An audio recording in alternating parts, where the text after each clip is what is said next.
Okay, I'm going to do a repair on this knife sheath. As you can see, the stitching is coming undone, and this loop is way too big. It's a little bit hard to tell, but you could probably get close to a 2-inch belt through there, and the customer wants it trimmed down. So we're going to trim probably 1/4 inch off of both sides. We're going to add a stitch groove along here before we restitch it. That way the stitches sit below the surface and can't be abraded again to come apart. This was done with a regular stitching awl, sewing awl, but we're going to do a saddle stitch on this. Okay, let's get started. All right.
Okay, we've set our tool so that we can take off the same amount of leather on both sides.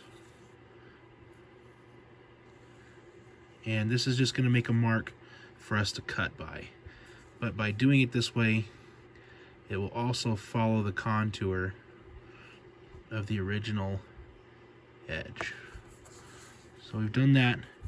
The line is very faint, but you probably can't pick it up on the camera, but I can see it. Okay, now we'll do that on both sides.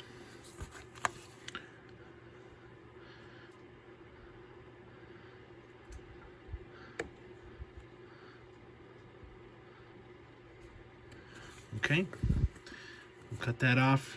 We'll put a stitch groove in that. Here we have our stitch groover, and we've set it up to match the holes as it goes around. And we'll do that on both sides, allowing for that groove. This is kind of tricky because the edge of this leather is a bit rounded, and it doesn't want to stay right on the hole, so you kind of have to go one at a time. Sorry, I'm out of frame there. Skipping to each hole to get to the end there. Now we have a stitch groove. I like to hit it a couple times so we have a nice deep groove. And again, we'll do that on both sides. Starting in the first hole, skipping along.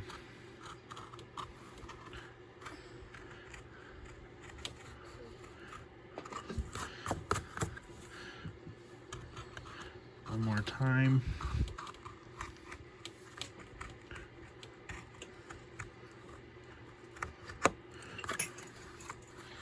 Oops, I'm out of frame again.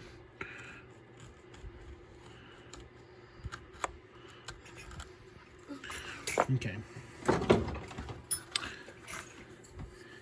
This end, get a little funky, and our groove is come off of our line here a little bit, so we're going to take a wider tool, take a little bit wider path,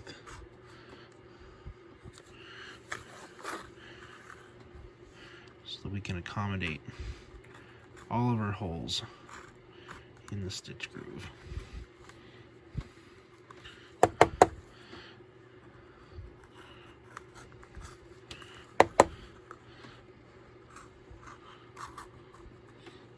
Okay, there. Now we've got our stitch groove. We're gonna widen this side out just a little bit.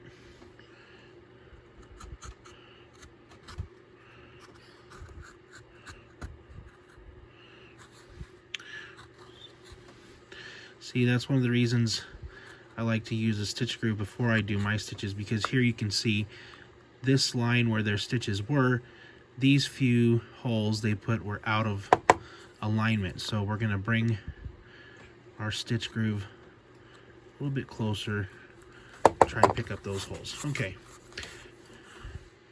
And now our sheath has this big white line, which is really unattractive, but we have some mahogany dye paste that we're going to put in there and help hide that. The stitching is going to cover most of that, but we'll put some mahogany color in there to try and match the rest of the sheath. Before we do that, let's get this cut. Follow the line that we made. You'll see I'm out of frame again. It's hard to keep my eye on the work and the camera at the same time, but one pass, two passes, not quite through. Okay, there's that side. Get this side.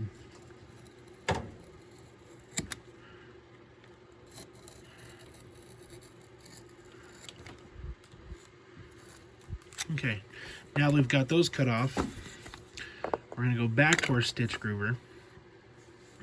We're going to add a stitch groove to this so that it'll match up with our other groove. You get on there. A couple passes, turn it around. A couple passes on this side.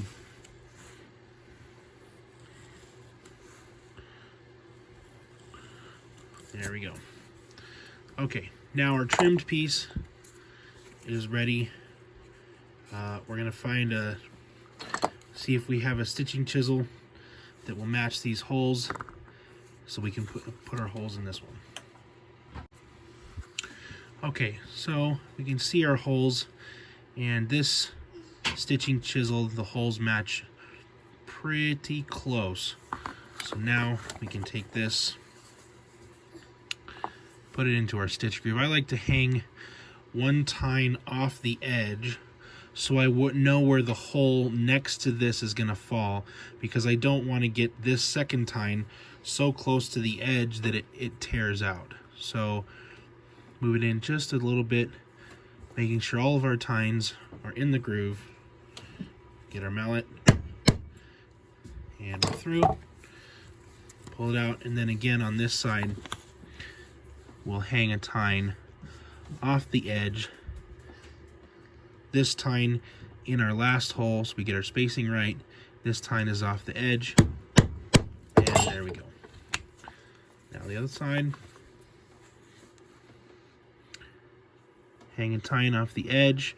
We're not going to tear out. Not going to tear out on the second tine. Through. Line our last tine up. Now see right here, this tine is awfully close to the edge and it's going to tear out. So what I'm going to do is, instead of following my last tine in the last hole, I want to bring that tine in. So we're going to skip over. And what we're going to do is we're going to bring this tine a little bit closer to the last hole. It's still close enough that we'll be able to stitch through without too much trouble. But now I'm over far enough that I'm not going to tear out that last hole or tear out the side. Okay, there's our holes. We're ready to paste this and get it restitched. Okay, here we have our Phoebing's mahogany antique finish. I'm just going to use a cotton swab to apply it. This is just a paste. Just get this in here just to help disguise that big white scar that's in there. We don't want that to show. Color match is pretty close. Sometimes it's not exact, but we'll just get that in there. We're going to use a brown thread on this. That's what was originally on here. And so we'll use that same thing. And this will just help hide that scar now. This particular knife sheath doesn't really have any scratches on it, but other ones that I repaired, sometimes the sheath gets really scuffed. And now is a good time to touch up. There's a few scars right here, scratches. Just hit that a little bit with some of this, and it doesn't take them away, but it does hide them just a little bit. I don't see any more really. Okay, we'll let that sit, and we'll get some on the belt loop here. Also, we're going to get the edges here, because when we sew that exposed edge is going to look out of place if we just leave it that light color.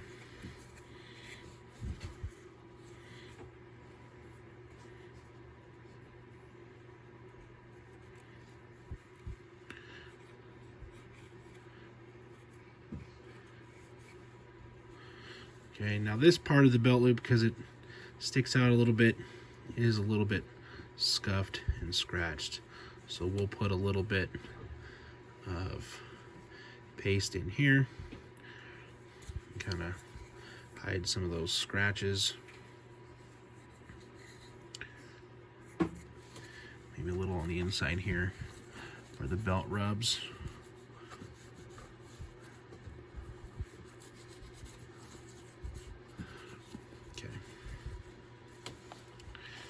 Take our paper towel and wipe off the excess.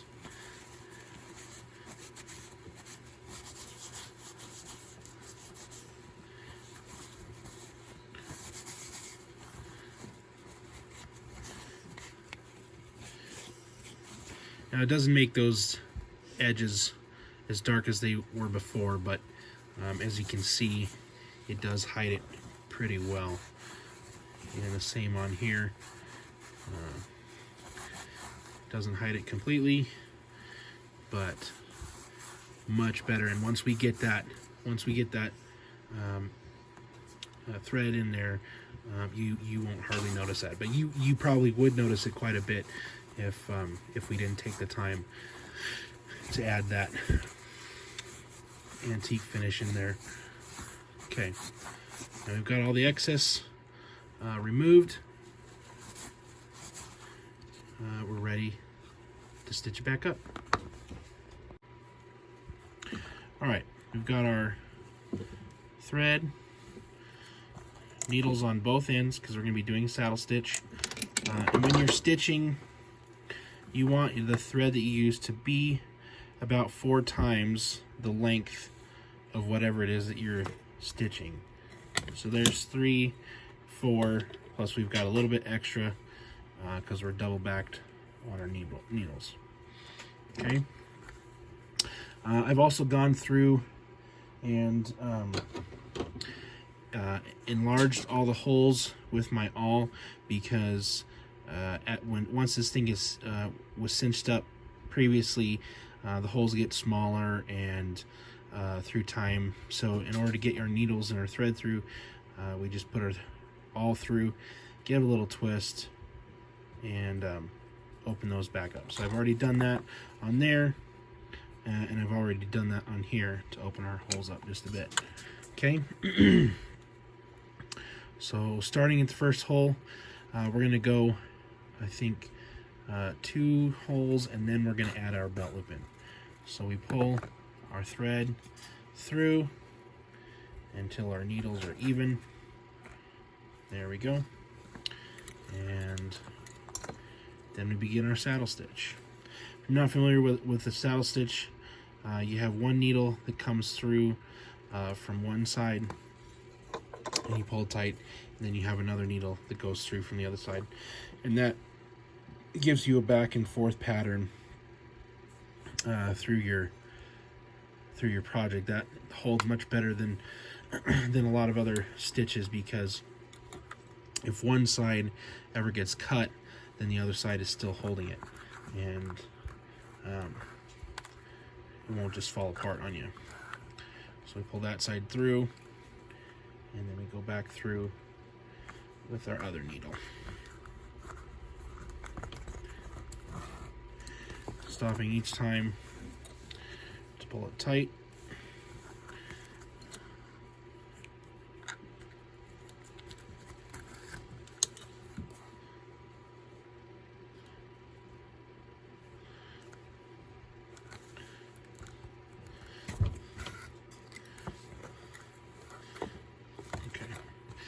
Now let's see here.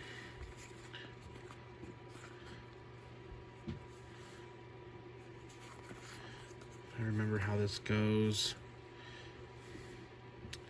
It goes like this. Remember, when you're adding in your belt loops, this line represents the horizontal line of the belt. So if you go to put this on backwards, like this, there's your horizontal line of the belt. This is facing downward where your knife can fall out. So make sure when you put these back on that you get them turned the right way, so that the horizontal edge just keeps the knife up. Okay, so we will add our belt loop back in. So we're going to go to the next hole. We're going to come over the top through this, the other side, pick up first hole over here, pull that through. This can be kind of difficult, as you can see. You may not be able to tell. There's actually 5 layers of leather here. We have both sides of our belt loop, either side of the knife sheath, and then the welt is attached to this side. It's glued to this side of it. So it can be tricky sometimes to try and find your way through. Once you get through a few of them, you can begin to it'll tighten up some as you find holes, and pretty soon it'll be easier. But the first couple holes can be tight, hard to find through, and because you're going through so many layers of leather, there's a lot of friction on that needle sometimes to going through. So it's important to make sure you get this tight as you go along. It'll help hold it in place and keep the holes lined up as you go through. Okay, next hole, find our way through. And it helps too, because these outer layers are loose. Sometimes, you can pull it away and work your needle through to find your hole.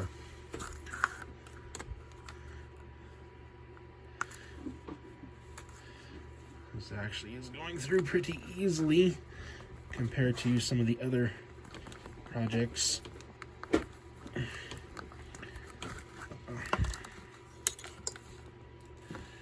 Keep it tight.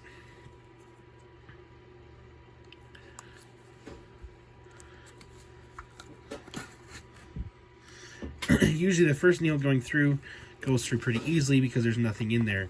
It's the second needle that has a hard time, because now you're trying to pass through the same hole, and there's thread in there now, and so that adds a lot more friction. You have to work your needle back and forth. Now, if you're not using a strong enough needle, when you wiggle that back and forth, it's happened to me a lot of times, you end up breaking the eye of the needle off. So make sure. I like to use, this is actually a harness needle. These are heavy duty harness needles. I think out of a 10-pack I've broke one so far, and that was one that I had used a lot already. But some of the thinner gauge needles, I've broken quite a few. But these harness needles are much harder to break. And sometimes, depending on how stiff the leather is going through here, you can take a pair of needle nose or pliers of some sort, grab a hold of this, and pull it through. And I've had to do that sometimes because it does get so tight and there's so much friction sometimes that it's really difficult to pull those through. And you'll see me too sometimes once I get the tip. See right here, this is where we moved our hole over just a bit. So what we're going to do is we're going to back our needle off just a little bit. We're going to angle it backwards until we find that hole. You might have to open it up a little bit here. There, see, we got the tip through. And you'll see me a lot of times too when it's hard down on my cutting mat and push it through. Once I get it through, then I can get a hold of it really well and pull it. Okay, so that was our one narrow hole, and as you can see, it wasn't too awfully difficult to get that through there. But that way, we're not going to tear out on our side.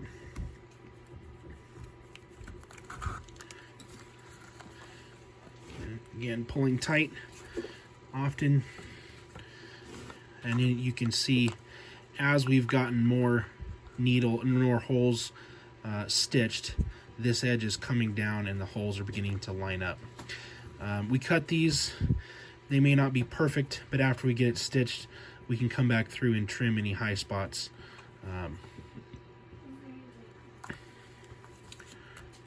Let's see.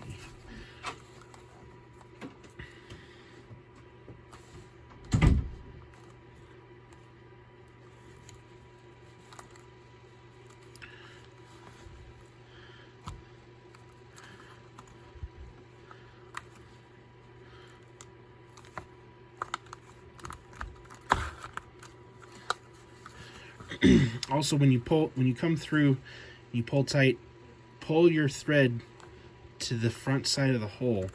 That way, when you pass your other needle through, you're going to go behind the thread that's already in there, because you don't want to come through the thread. That'll cause you problems when you're trying to come out the other side, and you've gone through your other thread and you start pulling your thread through the hole. It can be a real pain, especially if you have to undo and work your way back to fix something, and you've gone through the other thread. You want to try not to do that if you can help it.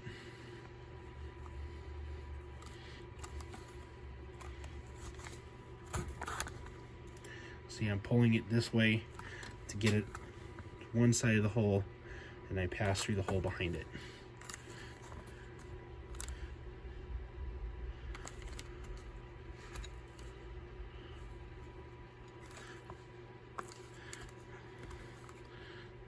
There we go.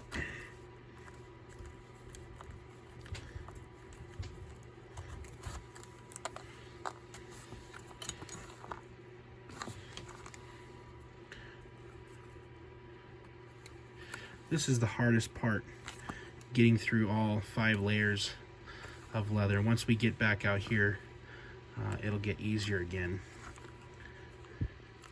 But as you can see, it doesn't take a real long time to stitch something.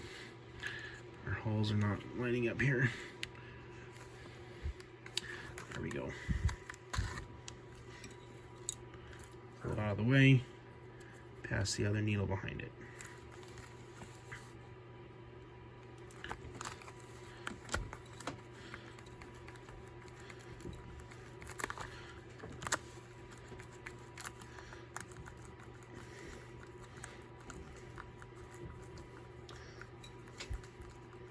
Oh man, that's really stuck in there.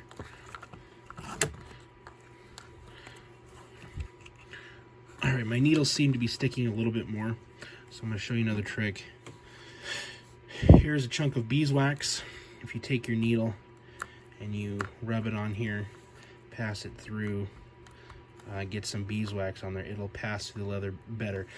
This also works with your awl when you are punching holes, if there's a lot of friction.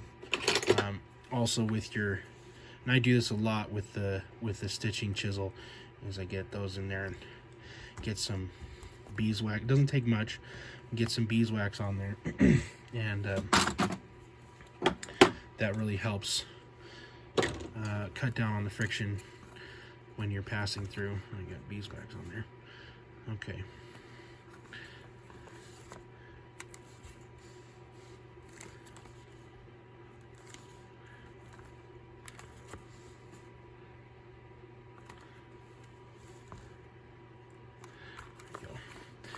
You probably can't tell on the video, but I can feel a difference on that needle after putting beeswax on it. So if you're struggling to get your needles or your awls through your work, put a little beeswax on there. And see, there's still friction on there, but it passed through much easier than it did before. And now we are to the easier section. These holes are lined up much better, and there's not as much leather to go through, so we should be able to sew these a little bit better.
And we're almost to the end.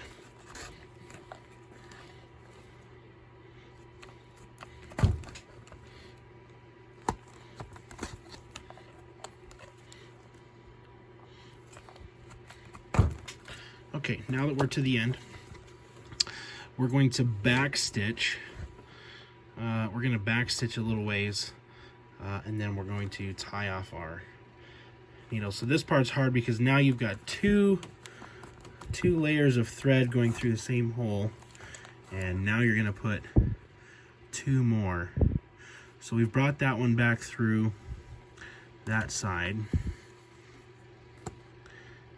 and we're going to bring this through here.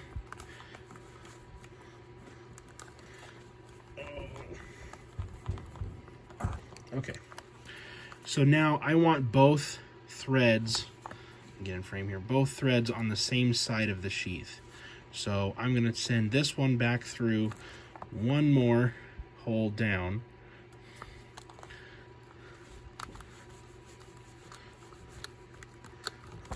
Now both threads are on the same side. And I'll show you what I'm going to do. I'm going to cut these off, leaving about maybe anywhere from 1/8 to 1/4 inch of thread sticking out. Now I'm going to take our lighter, because this is a lot of this hand stitching thread is either nylon or polyester. So we're going to light these, and I'm going to melt it and rub it into the thread that's already in the hole. I'm going to melt this one, and I'm going to rub it back the other way so that both melted ends are melted together. And sometimes you can even heat it up all together a little bit more and get a good rub on there. Now both ends are melded together. I like this method a lot better. It blends better. Knots can come undone, and if you're doing a square knot or you're using a surgeon's knot with the square knot, sometimes it sits up a long ways, and then you have this little nub that sticks out, and I don't really like that. So just heat that nylon up, melt it, rub it down. You can even take your, I mean, it doesn't bother my fingers, but if it's too hot, just take the side of your lighter, rub it out. And there you have it. Repaired sheath. Here we have our edges are sticking up just a little bit. I'm probably going to trim those. Of course, that's going to turn this white again. And we'll have to retouch it up with our antique paste. So let me go ahead and do that, and I'll be right back. Okay, so we've trimmed our edges so that they're flush with the back. We've added our dye back on there, and then we've burnished the edge with our burnishing tool. Now this was originally made, somebody used edge paint on here in addition to the burnishing. I don't use edge paint. I don't like it because it just comes off eventually, and so I just burnish the edge. So we're gonna leave it like that. The last thing that we're gonna do to this is we're gonna add a rivet right here, just to kind of tighten this up just a little bit, and secure it. That way, if the stitching ever does start to go, this rivet is still going to hold the knife in place until it can be repaired. Okay, we'll set that up in just a second. Okay, so we've got our hole. You choose whatever size hole you need for your rivet. These are double cap rivets, so both sides are finished. Put our cap side through. Post side through, sorry. Cap. I've had a lot of trouble with rivets, and I found that the rivet has to be just long enough for whatever thickness your project is. If it's any bit longer, you're going to get offset with your rivets. Sometimes they won't set, and it's been a huge struggle and a pain having to deal with that. So using the right size rivet is really key. So we've got it on our anvil, and we've got our concave rivet setter set over the top there. 2 good strikes, and there you have it. And this is set up so that it looks good. The reason we use a double cap is somebody may wear this on their left side for right hand cross draw, or wear it on their right side for left hand cross draw, or either way. So that way, no matter which side is out, it looks good either way. So there you have it. That's how I repair a sheath. And basically, you know, you can do the same thing if you're building it from scratch. Lay your pattern out, and the steps are the same. Stitch groove, stitching it, putting your pieces together. Thank you for watching. Goodbye.